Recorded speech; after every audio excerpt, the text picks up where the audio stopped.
Από το MasterChef στο Άγιον Όρος, ο αγαπημένος μάγειρας που απαρνήθηκε τα εγκόσμια και έγινε μοναχός.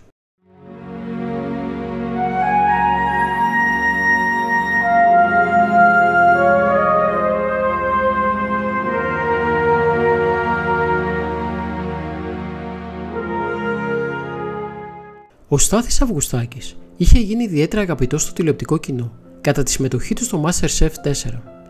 Τόσο για τις μαγειρικές του ικανότητες, όσο και για την απόφασή του να βρεθεί στην Αφρική και να μαγειρεύει καθημερινά για 600 παιδιά.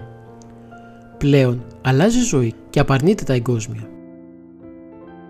Κατά τον εσπερινό της Παναγίας Ελευθερώτριας, τη Δευτέρα το βράδυ, στον Ιερό Ναό Αγίων Κωνσταντίνου και Ελένης Τρικάλων, εκάρη μοναχός από τα χέρια του Μητροπολίτου Τρίκης Χρυσοστόμου, λαμβάνοντας το μοναχικό σχήμα και το όνομα Ευμένιος.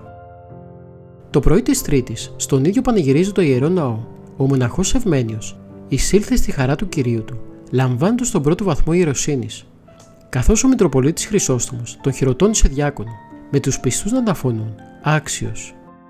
Οι κριτές του MasterChef μόλις έμαθαν για την είδηση ότι ο πρώην παίκτης του MasterChef χειροτονήθηκε μοναχός, κοκάλωσαν και δεν πίστευαν στα αυτιά τους.